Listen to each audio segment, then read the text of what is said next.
Welcome to Roll, Ponder, and Play, a podcast dedicated to crafting stories through the application of role-playing game engines, combined with creative thinking and propelled into the ether by the barest of prompts. I'm Jared Hess, taking on all the roles of Game Master, Solo Player, Author, and Narrator. Come with me on a journey, and together let us explore realms of shadow, danger, and wonder. One role can decide the fate of many things.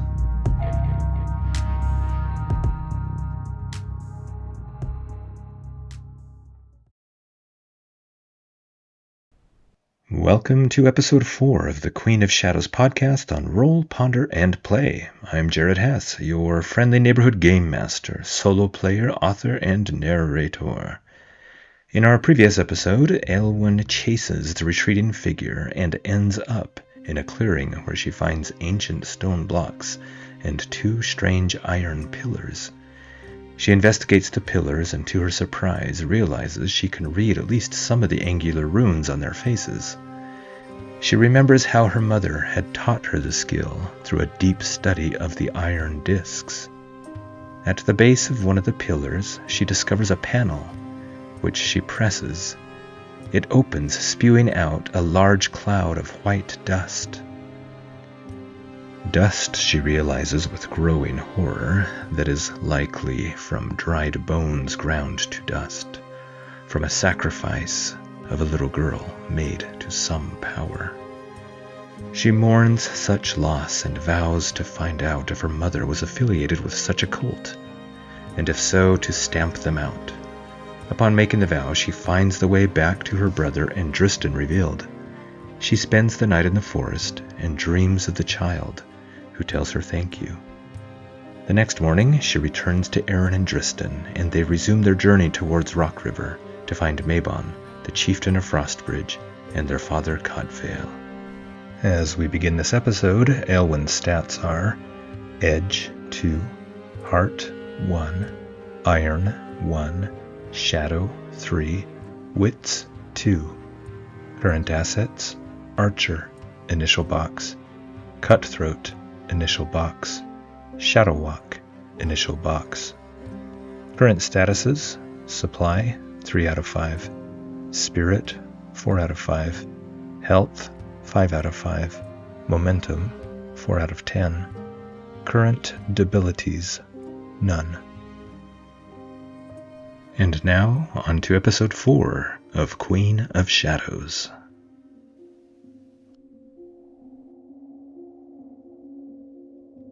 The trio continued their journey through frozen valleys and across fields of ice. Ahead of her, Dristan gave a whistle, and the runners of the sleds whispered through the snow and ice, mixed with the barking and breathing of the dogs, who eagerly and dutifully bounded forward in unison, tongues lolling happily in the frigid air as they strained against their harnesses, eager to please their master. Aelwyn felt icy winds buffet her whenever they moved across a break between adjoining mountains.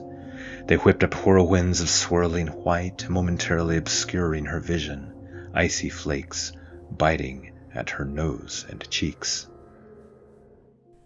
We are continuing our Undertake a Journey move when you travel across hazardous or unfamiliar lands.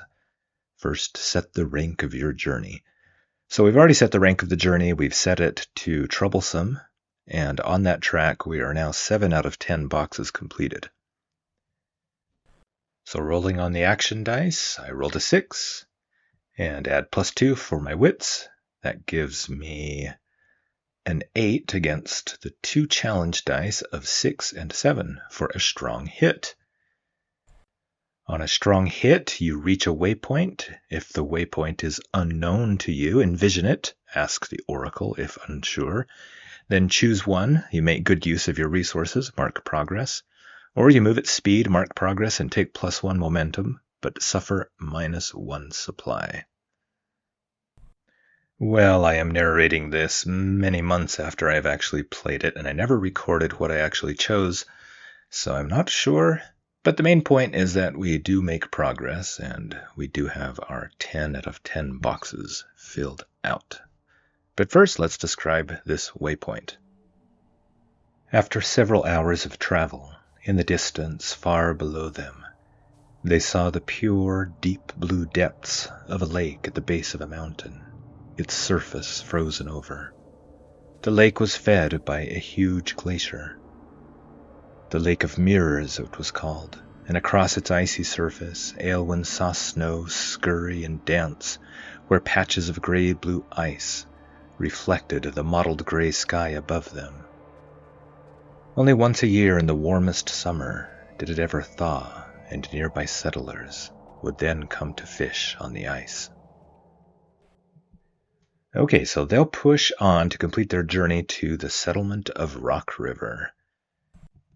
Now, as I said before, their progress is at 10 out of 10 boxes, so we just need to make the Reach Your Destination move. Reach Your Destination, this is a progress move. When your journey comes to an end, roll the challenge dice and compare to your progress. So that would be the number of boxes.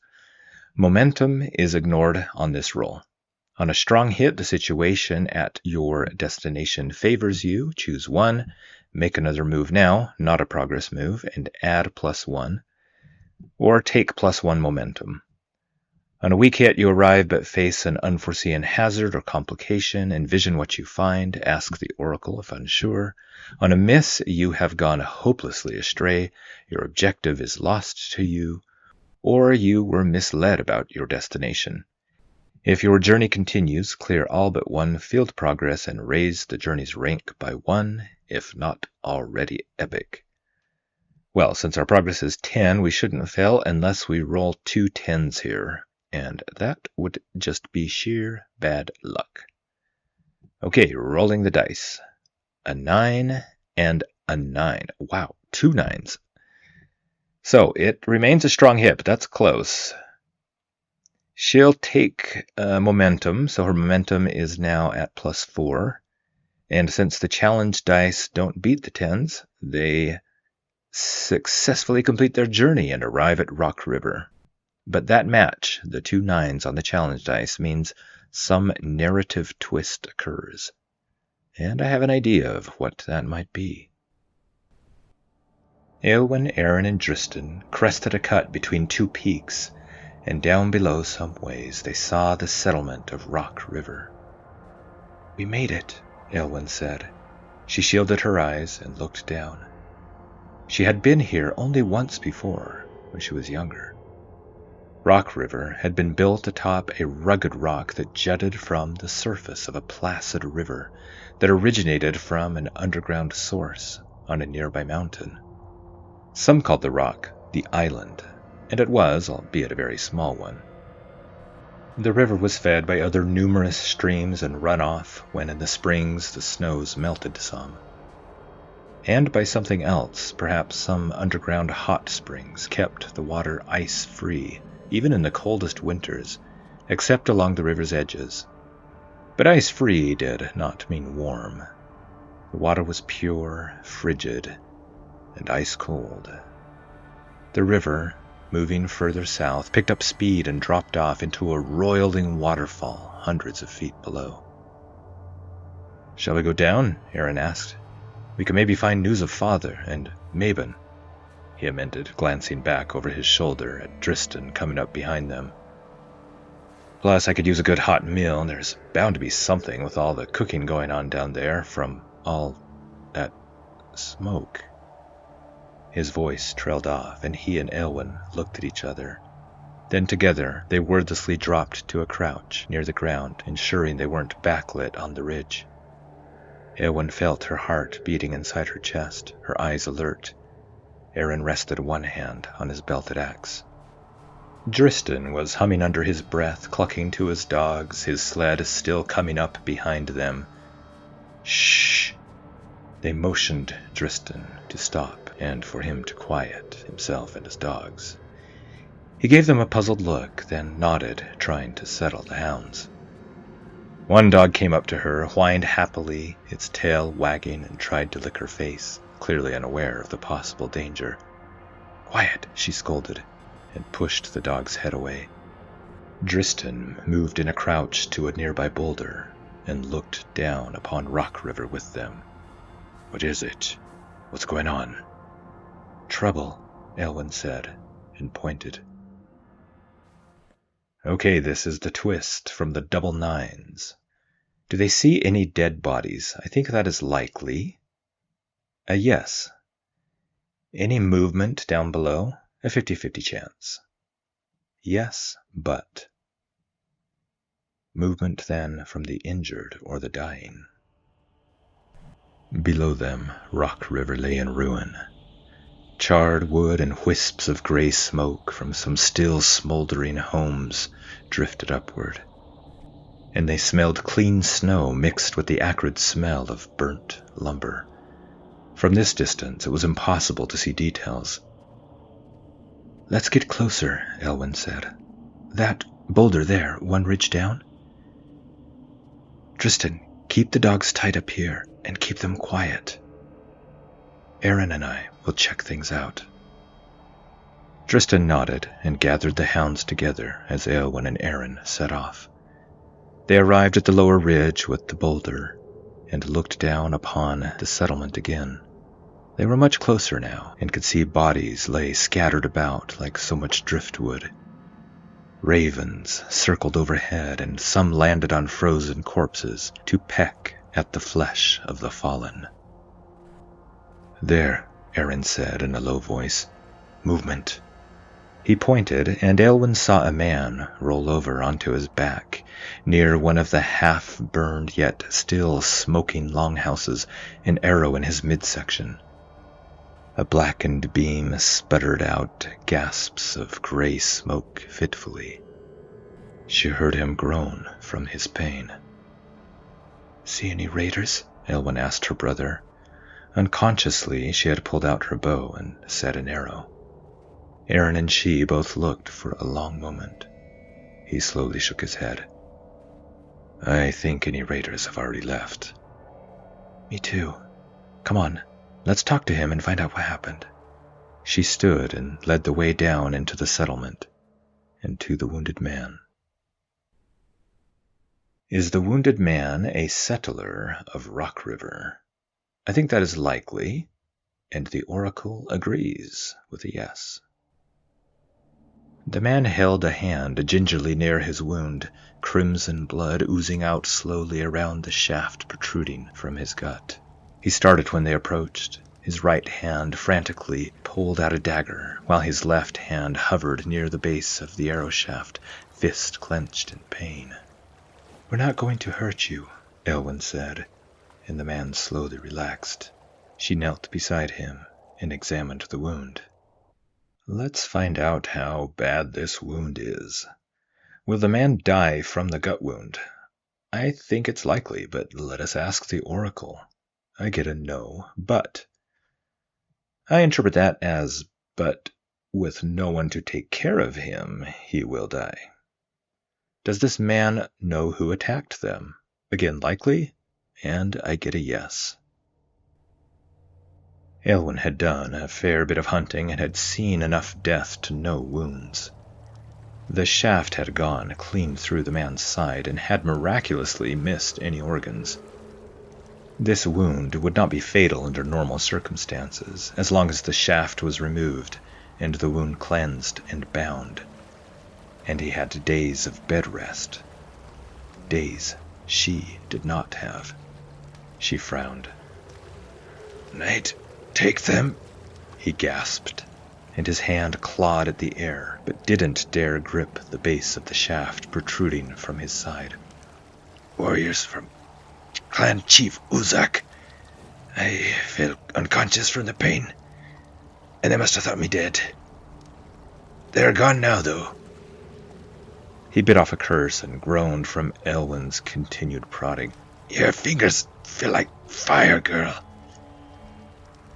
He was a short man, a full 3 heads shorter than Dristan and Aaron, and even somewhat shorter than Éowyn. But he had a lean, muscular build and an angular face. His wispy black hair stirred in a cold breeze, and his narrow, pinched face took on a sour expression as his deep-set eyes held hers. "Aaron, bring water and bandages, and tell Dristan it's safe to come down." She turned to the man. "What's your name?" "Kiffin," he said, gritting his teeth from the pain.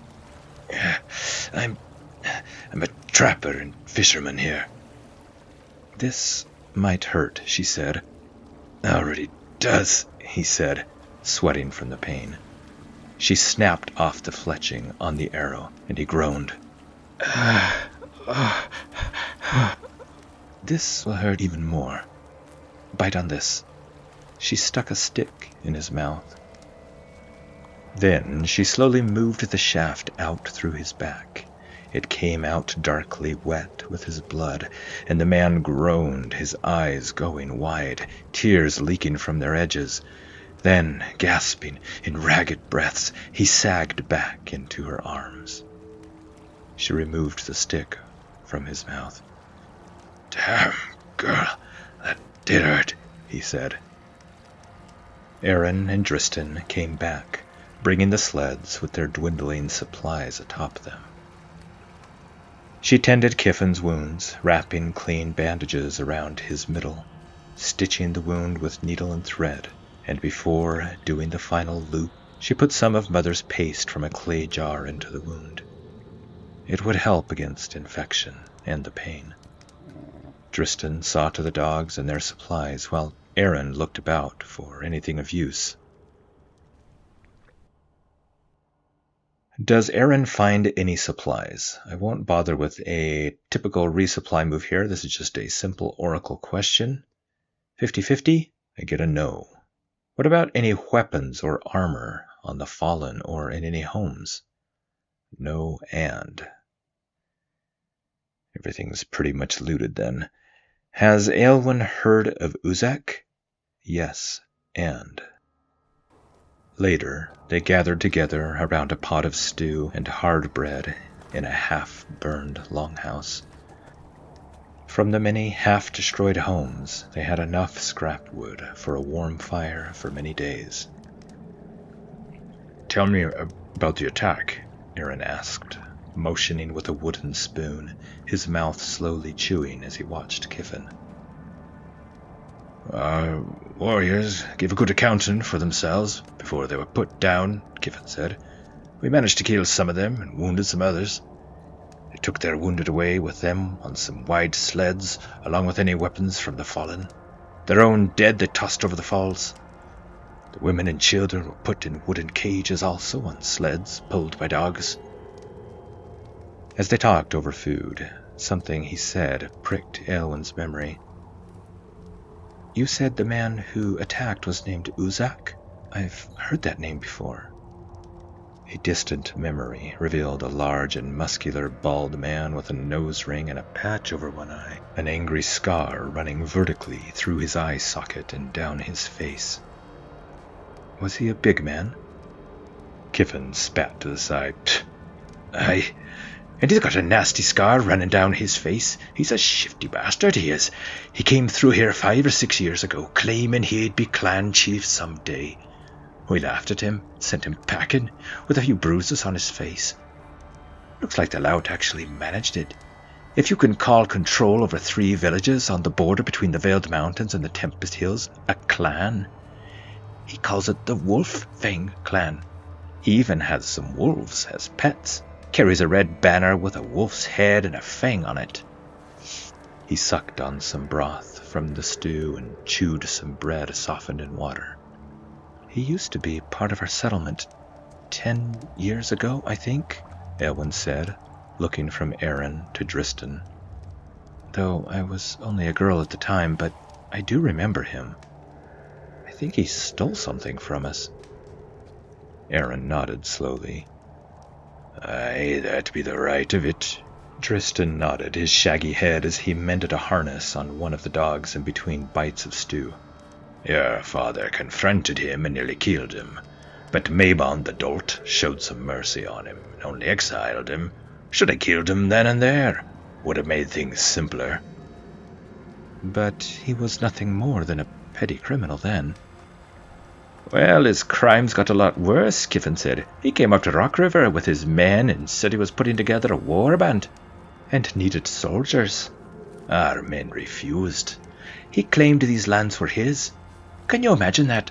Someone trying to claim the Veiled Mountains? Well, fighting broke out and he slew everyone, except the younger women, children, and youths. Those he took, and then he left. Did you see if he had any other prisoners with him? Not part of your settlement? We're looking for my father, and a man named Mabon. She gave descriptions of the two men to Kiffin. I don't recall them two, he said, but it was night when they came and made their demands. Our scouts reported he certainly had a fair number of warriors combing into this region. If they're the same ones who attacked our father and Mabon, Aaron said. They had pretty far-ranging patrols. I wonder why they didn't come into Frostbridge itself. Dunno, Kiffin said and leaned back with a grimace of pain against some half-burnt furs. He stared into the flames and tossed a twig into the fire. But perhaps, because he was managing things here, managing, he spat and barked a gruff and bitter laugh. Aye, he was managing, sure enough, making himself right busy with some of our women folk in his tent. Nights beneath, but I wish I didn't have this. He tapped the bandage about his middle. I'd be hunting him down myself or die trying. Hold still, or you'll reopen the wound, Elwyn said. I won't be patching you up a second time. I can neither spare the time nor the bandages. Do you know his holdfast? Aaron asked, around a mouthful of bread. Aye, he mentioned a place called Lone Fort, an old ruined fort from the old times, you see, just inside the border of the Tempest Hills. He's been raising an army there, I guess. Do you know where it is? Elwyn asked. We'll see what the Oracle says. Even odds, I think. Yes. I do, Kiffin said. I have a family in the hinterlands, and a route I sometimes take passes near to Lone Fort. One more place to avoid, Aaron said, and Dristan nodded. What if he took Father and Mabon there? Elwyn asked. Then he ran a hand through his tangled blonde hair. I don't know, Elwyn. My heart says we should help, but my head is telling me it's suicide marching into an enemy camp. I agree with you, Aaron, but we might not have any choice unless we can somehow catch up with them before they reach Lone Fort. You said the attack was last night? Aaron asked. Kiffin nodded. Aye, they'll be on the trail for a while, I think. And even if that be the case, what can we do? Dristan said, motioning to their small group. Against an armed war band. I don't know, Elwyn said. For now, we need to catch up with them. They'll have women and children. That should slow them down some. Once we do reach them, then we can formulate a plan. They talked some more, ate some more, rested, and took turns tending the fire. I'll use the make camp move here. When you rest and recover for several hours in the wild, roll plus supply. On a strong hit, you and your allies may each choose 2. On a weak hit, choose 1. So these are the choices. Recuperate, take +1 health for you and any companions. Partake, suffer -1 supply and take +1 health for you and any companions. Relax, take +1 spirit. Focus, take +1 momentum. Prepare. When you break camp, add +1 if you undertake a journey. On a miss, you take no comfort. Pay the price. They're technically in a settlement, so I don't know if that's the right move, but since this settlement is very much gutted, for all intents and purposes, it's not really around other than the structures. Normally you don't give bonuses, but I think in this case it calls for a +1 to reflect there are shelters that they're using. Okay, I rolled a 4 on the action dice, and adding +4 from our supply, we get an 8. Comparing that against the 2 challenge dice of 2 and 9 gives us a weak hit. They'll plan their route and get +1 bonus to their Undertake a Journey move. To reflect planning the route, she'll ask if Kiffin knows of a shortcut to help them catch up. I think that's likely, him being a trapper and fisherman of these parts, and the Oracle agrees and gives me a yes. A mine, I think. Does Kiffin have a map of this mine? 50-50 chance gives us a yes. He used to mine those passageways. Are there any scouts or runners from Rock River who were out at the time of the attack? I think that's somewhat unlikely, but we get a yes. Do they come back that night? No and. So they must be past due. Kiffin blinked up at her, raising groggily from a fitful doze when she came to check on his bandages some hours later. Night would befall them soon. "How are you?" she asked as she checked the bandage. "I could be worse," he said with a smile, and then winced against the pain as she retied the knot. "You could. You got lucky." He nodded, then scratched at his chin. "If you're looking to get ahead of them, girl, there's an old iron mine I worked in before they closed it 2 years hence. Said to be haunted, but it cuts directly through Mount Hingworth instead of having to go around it. If you took that route, well, it could save time by cutting down on distance and eliminating the weather. You just might get ahead of the warband that way. But..." His voice trailed off, and he gave her a troubled look. "But what?" "But it's risky. The mine has its own dangers, tunnels that aren't secure, getting lost in unfamiliar passageways, rumors of strange creatures, and of course it's said to be haunted." "Haunted?" "Aye. But myself, I never saw anything personally, mind you, but I heard the rumors, and some people I knew, good people, mind you, never came out of some of those dark passages." He stared blankly into the fire. "Aaron, what do you think?" "I don't know. Maybe." He looked troubled. His eyes held hers for a moment, and he tossed another stick into the flames. "It'd be safer to follow behind the warband." "Perhaps at the start, yes, but we need to catch them. Not only that, we need to get ahead of them. We need whatever edge we can get to save Mabon and Father." Aaron sighed and nodded. They will plan on trying it. If they are successful, it should put them ahead of the warband. I'll say the journey to the mine opening and through the mine to the other side is a troublesome journey. They spent the remaining daylight and hours into the night making torches for the underground journey, gathering supplies, studying Kiffin's map, its route to the mine, and the passages that led to the other side of the mountain. If they stuck to his known route, it should see them safely through the mines. Aylwin pulled her bearskin coat about her and lay down on a rickety bed near the fire. She watched as Aaron put some more wood into the flames. The movement sent orange sparks circling up against the night, like small, flickering, dying stars. His face reminded her of Cadfael, though Aaron got Mother's blonde hair and she got Father's dark. "Father, was he well? Mother, what of you?" The gentle murmur of the nearby river seemed to whisper secret truths to her, quiet susurrations she could not quite comprehend. Whispers that eventually lulled her to sleep.